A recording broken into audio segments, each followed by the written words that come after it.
Hello everyone, welcome back to my channel. आज हम देखने वाले हैं थ्योरम 6.4, क्लास 10 का थ्योरम 6.4 जो सिमिलैरिटी क्राइटेरियन है SSS, उसके ऊपर बेस्ड है। हम वो देखने वाले हैं। सबसे पहले हम क्या करेंगे, थ्योरम पढ़ लेंगे। If in two triangles side of one triangle, यहाँ पर देखिए दो ट्राइंगल दिए हुए हैं जिसकी साइड ऑफ वन ट्राइंगल, ये वन जो फर्स्ट वाला ट्राइंगल है इसके sides are proportional to, proportional का मतलब होता है same ratio, the sides of other triangle, इसके जो साइड्स है, इसके साइड्स और इसके साइड्स के जो रेशियो है वो आपस में क्या होंगे, इक्वल होंगे। Then their corresponding angles are equal, मतलब इसके करस्पॉन्डिंग जो एंगल्स होंगे, जैसे कि ए, ये ट्राइंगल का ए, ये किसका करस्पॉन्ड है, पी का। और एंगल बी ये जो एंगल है ये दूसरे वाले ट्राइंगल क्यू का करस्पॉन्ड है। और एंगल सी किसका होगा, आर का होगा। यही हमको प्रूफ करना है। मतलब हमको यहाँ पर दिया गया है कि A B divided by P Q, ये इसका रेशियो यहाँ पे लिखा रेशियो, ये इक्वल टू किसके, B C divided by Q R, equal to A C divided by P R. ये हमको गिवन दिया। हमको प्रूफ करना है कि इसके जो करस्पॉन्डिंग एंगल्स है वो क्या होंगे, इक्वल होंगे। करस्पॉन्डिंग एंगल्स यानी कि angle A is equal to angle P, और angle B is equal to angle Q, और angle C is equal to angle R, हमको ये बताना है। तो सबसे पहले हम क्या करेंगे, इसमें छोटी सी कंस्ट्रक्शन करेंगे जो हमने पिछले वाले थ्योरम में भी की थी, याद होगा आपको। चलिए अब यहाँ पर देखिए, मैं यहाँ पर कंस्ट्रक्शन कर रहा हूँ। यहाँ पे कंस्ट्रक्शन कैसे कर रहा हूँ, यहाँ पर ए बी की जो लेंथ है, ए बी की फॉर एग्जांपल ए बी की अगर 2 सेंटीमीटर है तो यहाँ से यहाँ तक 2 सेंटीमीटर मैं क्या करूँगा, कट लगाऊंगा। ये जो ए बी की लेंथ है उसी के सेम सेम यहाँ पर एक कट लगाऊंगा। फिर यहाँ पर ए सी की जो है उसी के हिसाब से यहाँ पर भी कट लगाऊंगा मैं। इन दोनों डॉट्स को मैं क्या करूँगा, ज्वाइन कर दूंगा। तो यहाँ यहाँ पर हमको एक और ट्राइंगल बन गया, तो इसका नाम दे देंगे हम डी और इसका दे देंगे हम ई। ठीक है। अब यहाँ पर देखिए ये एक ट्राइंगल बन गया। अब इसको लेकर हम क्या करेंगे, सॉल्व करेंगे। सबसे पहले हम क्या करेंगे, जो कंस्ट्रक्शन की है हम उसको लिख लेंगे। कंस्ट्रक्शन कंस्ट्रक्शन क्या करी है हमने, डी, डी और ई, पी से डी तक हमने कट किया, तो हम यहाँ पर लिखेंगे cut D P is equal to कितना, किसके बराबर कट करें हम, ये डी पी ए बी के बराबर, तो हमें लिखेंगे ए बी के बराबर है ये। और एक चीज कट करें हम, ई, पीई, पीई कट करें किसके बराबर करें हम, ए सी के बराबर, तो हम लिखेंगे ए सी। उसके बाद हमको लिखना है ज्वाइन करें हम, क्या ज्वाइन करें हम, डी ई को ज्वाइन करें, तो हम लिखेंगे डी ई को हम क्या करें, ज्वाइन डी ई। ये हम हमारा कंस्ट्रक्शन है। तो सबसे पहले अब यहाँ पर देखो हमारा काम क्या है। सबसे पहले हम क्या करेंगे, गिवन में से A B divided by P Q और A C divided by P R, हम क्या करेंगे, गिवन में से लेंगे। कैसे लेंगे, देखें यहाँ पर लिखा हुआ है A B divided by P Q is equal to, इसको छोड़ देंगे हम, इसको लेंगे A C divided by P R. ये कहाँ से लिए हम, ये हम गिवन में से लिए, फ्रॉम गिवन। चलिए अब यहाँ पर देखिए ए बी किसके बराबर है, अभी हमने यहाँ पे कट लगाया, ए बी पी डी के बराबर है। तो मैं क्या कर सकता हूँ, ए बी को मैं पी डी के बराबर लिख सकता हूँ, या फिर डी पी बोल सकते हैं हम। पी डी अच्छा दिख रहा है तो हम इसको पी डी कर लेंगे, बोलने में अच्छा लग रहा है, पी डी। चलिए मैं यहाँ पर ए बी की जगह पे क्या लिख रहा हूँ, क्योंकि दोनों बराबर है तो मैं यहाँ लिखूंगा P D divided by P Q is equal to, A C किसके बराबर है, ए सी पीई के बराबर, तो हम यहाँ लिखेंगे पीई। ए सी की जगह पे हम लिखे PE divided by P R as it is.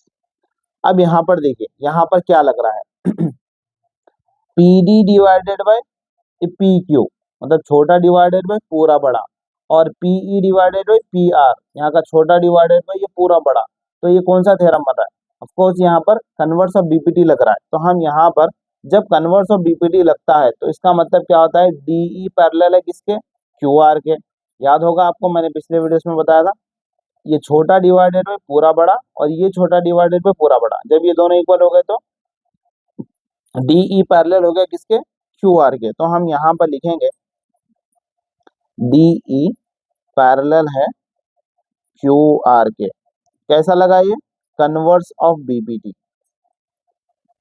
Converse of BPT. अगर यहाँ पर ये दोनों लाइन पैरेलल होते हैं तो ये रिजल्ट आता, अगर ये रिजल्ट है तो ये दोनों लाइन पैरेलल है, तो यहाँ पर सीधा कन्वर्स ऑफ बीपीटी लग गया।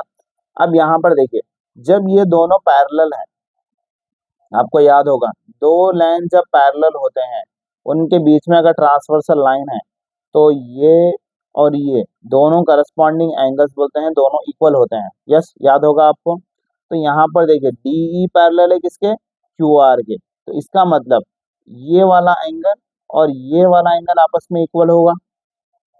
ठीक है, तो हम यहाँ लिखेंगे एंगल डी इक्वल है किसके, एंगल क्यू के। ठीक है, क्लियर है। फिर यहाँ पर देखिए पैरेलल है तो ये करस्पॉन्ड बन गया, तो इसका मतलब ये वाला एंगल इसके आर के इक्वल हो गया। तो हम यहाँ लिखेंगे angle E is equal to angle R. ये कैसा होगा, इसको बोलेंगे हम करस्पॉन्डिंग एंगल्स। नाइन्थ में पढ़ा होगा शायद आपने, याद होगा आपको, करस्पॉन्डिंग एंगल्स। चलिए, अब यहाँ पर इतना हो गया हमारा काम, इसको और इसको इक्वल बता दिए हम। अब क्या करना है अब हमको सिंपली क्या करना है, ये ट्राइंगल पी डी ई और पी क्यू आर, ये दोनों ट्राइंगल को हमको सिमिलर बताना है। कैसे बताएंगे चलो, अगर यहाँ पर होगा तो यहाँ पर बता दो, छोटे में काम हो जाएगा। चलिए, हो जाएगा, यहाँ पर इतने में हो जाएगा। चलिए, अब यहाँ पर देखिए, ये दोनों ट्राइंगल को हम सिमिलर बताएंगे, फिर सिमिलर बताने के बाद इनके रेशियोज इक्वल हो जाएंगे। जब इनके रेशियोज इक्वल होंगे तो कंपेयर करेंगे इनके रेशियोज से, जब इनके रेशियोज कंपेयर हो जाएंगे तो ये वाला ट्राइंगल को हम कॉन्ग्रुएंट बताएंगे, इसके एंगल्स पूरे धीरे धीरे इक्वल हो जाएंगे और हमारा रिजल्ट आ जाएगा। तो यहाँ पर सिंपल स्टेप बाय स्टेप करेंगे, ज़्यादा टेंशन नहीं लेना ये क्यों हो रहा है ये क्यों हो रहा है, आगे आपको सब कुछ धीरे धीरे पता चल जाएगा। तो हम क्या करेंगे, दोनों ट्राइंगल को सिमिलर बताएंगे। In triangle P D E and triangle कौन सा देखिए, पी क्यू आर, बड़ा वाला पी क्यू आर। अब यहाँ पर देखिए एंगल डी इक्वल है किसके, एंगल क्यू के, तो लिखेंगे हम एंगल डी इक्वल है एंगल क्यू के, और लिखेंगे हम एंगल ई, ये वाला ट्राइंगल का एंगल ई इक्वल है किसके, बड़े वाले ट्राइंगल के आर के। बस दो ये दोनों हमको कहाँ से मिले, हमने ऊपर प्रूफ किया, प्रूफ अब जब दो एंगल इक्वल हो जाते हैं तो तीसरा ऑटोमेटिक इक्वल हो जाता है। एंगल पी ये वाले ट्राइंगल में भी और बड़े वाले ट्राइंगल मतलब कॉमन हो गया। तो यहाँ पर हम लिखेंगे triangle P D E similar हो गया किसके, ट्राइंगल पी क्यू आर के। कौन सा रूल लगा, एस ये सॉरी ए एंगल रूल लगा, एंगल रूल के। दो एंगल भी अगर इक्वल हो गए तो इसका मतलब वो दोनों ट्राइंगल क्या है, सिमिलर है, ऑटोमेटिक थर्ड वाला एंगल इक्वल ही होगा। अब यहाँ पर दो ट्राइंगल इक्वल हो गए, ये सॉरी सिमिलर हो गए। जब सिमिलर हो गए तो हम इसमें से रिजल्ट निकाल सकते हैं। क्या रिजल्ट निकाल सकते हैं हम, इसके जब इसके रेशियोज को हम इक्वल बता सकते हैं। तो यहाँ पर देखिए P D P D divided by P Q हम लिखेंगे, यहाँ पर छोटा बता दो, ये वाला ट्राइंगल है पी डी ई और एक बड़ा वाला ट्राइंगल है क्या है, पी क्यू आर। जब दोनों ट्राइंगल सिमिलर होते हैं तो ये साइड और ये साइड का रेशियो और ये साइड और ये साइड का रेशियो, ये साइड और ये साइड का रेशियो इक्वल होता है। तो हम यहाँ पर लिखेंगे P D divided by P Q equal है डी ई, ये वाला triangle D E divided by Q R equal है किसके, P E divided by P are. ठीक है, आई होप आपको ये समझ में आया होगा। ये समझ में आ गया। अब यहाँ पर देखिए ये कैसा लिया हम, सीपीसीटी से। चलिए अब यहाँ पर ये नहीं भी लिखे तो चलेगा, तो कुछ जरूरी नहीं है, बस दो ट्राइंगल सिमिलर होंगे तो उनके रेशियोस इक्वल हो जाते हैं। अब आगे देखिए, आगे क्या करना है आगे हमको जो करना है वो ये करना है कि अब हमको क्या करना है, गिवन में से लेना है। गिवन क्या है देखिए यहाँ पर, A B divided by P Q, मैं लिख लेता हूँ A B divided by P Q equal है B C divided by Q R. ठीक है, ये लिखेंगे हम फ्रॉम गिवन, गिवन में से मिला हमको। अब यहाँ पर देखिए, अभी हमने जो किया था, अभी हमने जो सॉल्व किया था, ये वाला यहाँ पर दिखाई दे रहा है, ये वाला, इसमें से हम लेंगे, इसमें से लेंगे हम P D, P D divided by P Q equal है, यहाँ पर लिखेंगे हम यहाँ पर देखिए ये जो पी डी है, ए बी, ए बी की जगह पर मैंने पी डी को लिखा है। ए बी देखिए यहाँ पर हमने सॉल्व किया था, ये जो ए बी है वो किसके बराबर है, पी डी के बराबर है। ठीक है, ए बी की जगह पे मैंने पी डी लिखा है डिवाइड बाई पी क्यू। ठीक है, B C divided by Q R, इसको कुछ नहीं करना है, इसको जैसा है वैसा लिखना है, B C divided by Q R. ये मैंने पी डी, ए बी को पी डी क्यों किया, क्योंकि हमारे पास यहाँ पर शायद आपको नहीं दिखा, यहाँ पर ये याद होगा आपको, ए बी और पी डी दोनों बराबर है, तो हम यहाँ पर लिखेंगे ए बी की जगह पी डी लिखेंगे divide by P Q is equal to B C divided by Q R. यहाँ पर इसको हम बोलते हैं इक्वेशन 1, ये वाला, और इसको बोलेंगे हम इक्वेशन 2। अब इक्वेशन 1 और इक्वेशन 2 को गौर से देखिए, इक्वेशन 1 में P D divided by P Q है और इक्वेशन 2 में P D divided by P Q है, तो इसका मतलब इसके दोनों के लेफ्ट हैंड साइड इक्वल है, तो इसका मतलब राइट हैंड साइड इक्वल होंगे। तो मैं यहाँ से बी सी डिवाइडेड बाय, ये लिख लेता हूँ इसका, B C divided by Q R, और इसका भी मुझको राइट हैंड साइड वाला लिखना है, तो मैं यहाँ पर ये वाला लिखूंगा, ये वाला, इसकी मुझे ज़रूरत नहीं है तो मैं सिर्फ ये लिखूंगा। तो ये हो गया D E divided by Q are. अब ये दोनों के डिनोमिनेटर को देखिए ज़रा, इन दोनों के डिनोमिनेटर क्या है, सेम है, तो हम डिनोमिनेटर को कैंसिल कर सकते हैं। तो अब यहाँ पर लिखेंगे B C is equal to D E. तो इसका मतलब है ये जो बी सी है ये वाले ट्राइंगल का, और ये वाले ट्राइंगल का डी ई है, ये क्या हो गया, इक्वल हो गया। यहाँ पर हमने प्रूफ किया इक्वल हो गया। तो अब हम इजीली क्या कर सकते हैं, ये वाला ट्राइंगल और ये वाला ट्राइंगल को कॉन्ग्रुएंट प्रूफ कर सकते हैं। कैसे, यहाँ पर देखिए ए बी बराबर है पी डी के, और बी सी बराबर है डी ई के, और ए सी बराबर है पी ई के, तो ये साइड साइड साइड से ट्राइंगल कॉन्ग्रुएंट प्रूफ हो जाएगा। नाइन्थ में पढ़े थे हम, साइड साइड साइड जब इक्वल होते हैं तो वो ट्राइंगल कॉन्ग्रुएंट होता है। तो अब हमारा नेक्स्ट मूव जो है वो यही है, अब हम क्या करेंगे ये दोनों ट्राइंगल को लेंगे, इन ट्राइंगल ए बी सी, ये वाला triangle, and triangle P D ई, ये और ये दोनों ट्राइंगल को हम कॉन्ग्रुएंट प्रूफ करेंगे। तो यहाँ पर देखिए ये वाले ट्राइंगल में ए बी इक्वल है किसके, पी डी के, तो हमें लिखेंगे पी डी, और ए सी इक्वल है किसके, ए सी इक्वल है पीई के, तो हम यहाँ लिखेंगे ए सी बराबर है पीई के। और अभी हमने प्रूफ, ये कैसा मिला हमको, ये हम बाय कंस्ट्रक्शन, हमने बाय कंस्ट्रक्शन किया था, तो ये रूल लिखना होगा, रीजन भी लिखना होगा, कंस्ट्रक्शन।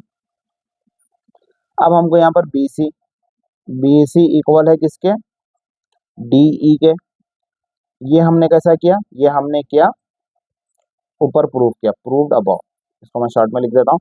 अब यहाँ पर देखिए side side side, side side और साइड, मतलब ट्रिपल एस, उससे ये दोनों ट्राइंगल कॉन्ग्रुएंट हो गए। तो triangle A B C congruent है triangle P D E, rule कौन सा लगा, एस एस एस रूल लगा।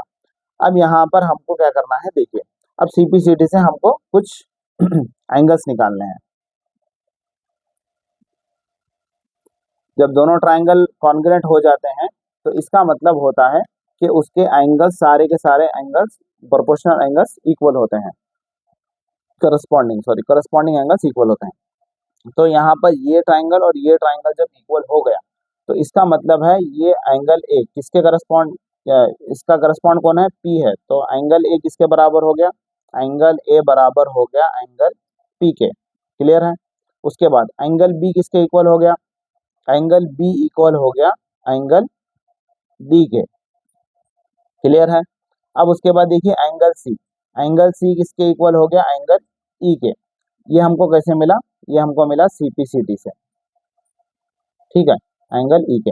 अब यहाँ पर हमको एक ही काम करना है बस, एंगल ए, ये एंगल ए इक्वल है एंगल पी के, दूसरा वाला। अब यहाँ पर एंगल बी इक्वल है किसके, एंगल डी के। तो हमने प्रूफ किया था एंगल डी किसके इक्वल है, क्यू के। तो मैं क्या करूँगा, डी की जगह पे रिप्लेस करके क्यू लिख दूंगा। क्लियर है। फिर उसके बाद एंगल सी किसके इक्वल है, एंगल ई के। तो एंगल ई किसके इक्वल है, एंगल आर के। तो मैं यहाँ पर ई को रिप्लेस करके क्या लिख दूंगा, एंगल आर। यहाँ पर देखिए ये तीनों एंगल पी क्यू आर, यही हमको प्रूफ करना था। यहाँ पर देखिए एंगल ए एंगल पी के बराबर है, एंगल बी एंगल क्यू के बराबर है, एंगल सी एंगल आर के बराबर है, यही हमको प्रूफ करना था। तो यहाँ पर हमने प्रूफ कर दिया। तो हम यहाँ पर, ये हमारा थ्योरम कंप्लीट हो चुका है, हमको लिखना है हेंस प्रूफ। आई होप आपको ये थ्योरम अच्छे से समझ में आएगा, थोड़ा लेंथी है लेकिन बहुत इजी है, आपको अच्छे से समझ में आया होगा। चलिए मिलते हैं नेक्स्ट वीडियो में। तब तक के लिए मेरी वीडियो देखते रहें। अच्छा वीडियो अच्छा लगा हो तो लाइक करें, शेयर करें। Many thanks for watching.